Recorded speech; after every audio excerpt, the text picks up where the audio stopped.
വളരെ ഇമ്പോർട്ടൻ്റ് ആയിട്ടുള്ളൊരു വീഡിയോ ആണിത്. വീഡിയോ നിങ്ങൾ മുഴുവനായിട്ട് കാണാൻ ശ്രമിക്കുക. UGC NDA net December 2024 November 19 അപേക്ഷ തുടങ്ങിയതാണ്. ഓക്കെ, അപ്പോൾ രജിസ്ട്രേഷൻ കാര്യങ്ങളും അത് ഏത് രീതിയിലാണ് ചെയ്യേണ്ടത്, എന്തൊക്കെ കാര്യങ്ങൾ ആപ്ലിക്കേഷനിൽ ശ്രദ്ധിക്കണം എന്നുള്ള കാര്യങ്ങളൊക്കെ തന്നെ വളരെ കൃത്യമായിട്ട് നമ്മൾ വീഡിയോ ചെയ്തതാണ്. 3 ഘട്ടങ്ങളായിട്ട് നമ്മൾ ആദ്യം ഓൺലൈൻ രജിസ്റ്റർ ചെയ്യണം, അതിനുശേഷം നമ്മുടെ ആപ്ലിക്കേഷൻ ഫില്ല് ചെയ്യണം, അതിനുശേഷം എക്സാമിനേഷൻ ഫീ അടക്കണം. ഇങ്ങനെ 3 ഘട്ടങ്ങളായിട്ടാണ് നമ്മൾ അപേക്ഷ പൂർത്തിയാക്കേണ്ടത്. എന്നാൽ ഇപ്പോൾ നമുക്കിവിടെ ന്യൂ കാൻഡിഡേറ്റ് രജിസ്റ്റർ എന്നുള്ള ഭാഗം കാണാൻ സാധിക്കും. അവിടെ ക്ലിക്ക് ചെയ്ത് നമ്മൾ രജിസ്റ്റർ ചെയ്യുന്ന സമയത്ത് നമ്മുടെ മെയിലിലേക്ക് നമ്മുടെ പുതിയ ആപ്ലിക്കേഷൻ നമ്പർ ലഭിക്കും. അങ്ങനെ ആപ്ലിക്കേഷൻ നമ്പർ നമ്മൾ ടൈപ്പ് ചെയ്ത് അതുപോലെ തന്നെ പാസ്വേഡും ടൈപ്പ് ചെയ്ത് നമ്മൾ കൊടുക്കുന്ന ലോഗിൻ ചെയ്യുന്ന സമയത്ത് പുതിയൊരു പേജിലേക്ക് നമുക്ക് പോകാൻ സാധിക്കുന്നില്ല. നമ്മൾ നൽകുന്ന കാര്യങ്ങൾ ഇൻകറക്റ്റ് ആണ് എന്നുള്ള രീതിയിലാണ് പലർക്കും മെസ്സേജ് വരുന്നത്. അതല്ലെങ്കിൽ ആപ്ലിക്കേഷൻ ഓപ്പൺ ചെയ്ത ശേഷം പലർക്കും ആപ്ലിക്കേഷൻ പൂർത്തിയാക്കാൻ സാധിക്കുന്നില്ല. തീർച്ചയായിട്ടും നിങ്ങൾ അത്തരത്തിലുള്ള ബുദ്ധിമുട്ടുണ്ടെങ്കിൽ ആ കാര്യം ഒന്ന് കമന്റ് ചെയ്യുക. നമ്മൾ ഓൾറെഡി NDAയിലേക്ക് മെയിൽ അയച്ചിട്ടുണ്ട്, NDAയിൽ ഈ കാര്യം വിളിച്ചു പറഞ്ഞിട്ടുണ്ട്. അപ്പൊ ഈ വീഡിയോയുടെ പ്രാധാന്യം എന്ന് പറയുന്നത്,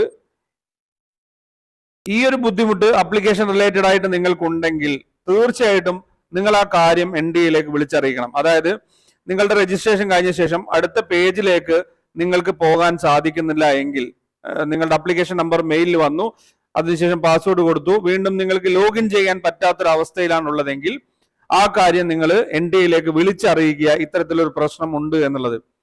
അല്ലെങ്കിൽ എന്ത് സംഭവിക്കും, നമുക്ക് ആപ്ലിക്കേഷൻ കൃത്യമായിട്ട് അയക്കാൻ സാധിക്കില്ല, ആപ്ലിക്കേഷന്റെ ഡേറ്റ് അവർ ക്ലോസ് ചെയ്യുകയും ചെയ്യും. അപ്പോൾ ഇതൊരു സെർവർ റിലേറ്റഡ് ആയിട്ടുള്ള ഇഷ്യൂ ആണ്.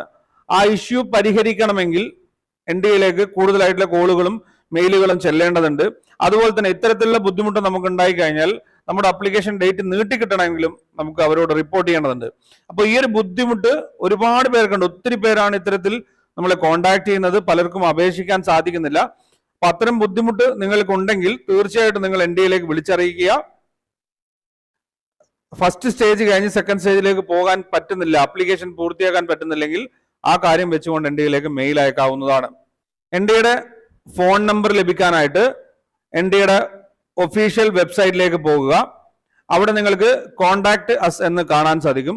അവിടെ ക്ലിക്ക് ചെയ്ത് കഴിഞ്ഞാൽ നിങ്ങൾക്ക് NDAയുടെ നമ്പർ ലഭിക്കുന്നതായിരിക്കും. അപ്പോൾ ഇവിടെ കൃത്യമായിട്ട് നിങ്ങൾ കോണ്ടാക്ട് ചെയ്യേണ്ട നമ്പർ കൊടുത്തിട്ടുണ്ട്. ഈ 2 നമ്പറിൽ ഏതെങ്കിലും ഒന്നിൽ നിങ്ങൾ വിളിക്കുക. വിളിച്ചു കഴിഞ്ഞാൽ ഓപ്ഷൻ 5 ആണെന്ന് തോന്നുന്നു നമ്മുടെ പരീക്ഷ. കൃത്യമായിട്ട് കാര്യങ്ങൾ ഇംഗ്ലീഷിൽ പറയാം, ഇംഗ്ലീഷ് സെലക്ട് ചെയ്യുക, ഇംഗ്ലീഷിൽ പറയാം. നിങ്ങൾക്ക് അറിയാവുന്ന കാര്യത്തിൽ ഈ ഒരു എന്തുകൊണ്ട് ഇങ്ങനെ സംഭവിക്കുന്നു എന്നുള്ളത് പറയാം. അപ്പൊ അവർ ചിലപ്പോൾ നിങ്ങളോട് ആ കാര്യം മെയിൽ അയക്കാൻ വേണ്ടി പറയും. ആ കാര്യം അങ്ങനെയാണെങ്കിൽ തീർച്ചയായിട്ടും നിങ്ങൾ മെയിൽ അയക്കുക എന്നുള്ളതാണ് പറയാനുള്ളത്. അല്ലെങ്കിൽ നമ്മുടെ ഡേറ്റ് ഇങ്ങനെ നീണ്ടുപോകും. ഇതൊരു ഇഷ്യൂ ആണ്, സെർവർ ഇഷ്യൂ ആണ്. ആ ഇഷ്യൂ അവർ പരിഹരിക്കേണ്ടതാണ്. ഒരുപാട് പേർക്ക് ഇങ്ങനെയുള്ള ബുദ്ധിമുട്ട് വരുന്നുണ്ട്, ഒത്തിരി പേരെ നമ്മളെ കോൺടാക്ട് ചെയ്യുന്നുണ്ട്. അപ്പോൾ നിങ്ങളുടെ അഭിപ്രായങ്ങൾ തീർച്ചയായിട്ടും കമന്റായി രേഖപ്പെടുത്തുക. അപ്പോൾ ഇതുപോലെ നിങ്ങൾക്ക് ഉപകാരപ്രദമായിട്ടുള്ള മറ്റൊരു വിഷയവുമായിട്ട് നമുക്ക് അടുത്ത വീഡിയോയിൽ കാണാം. Thank you for watching. Keep studying, stay safe.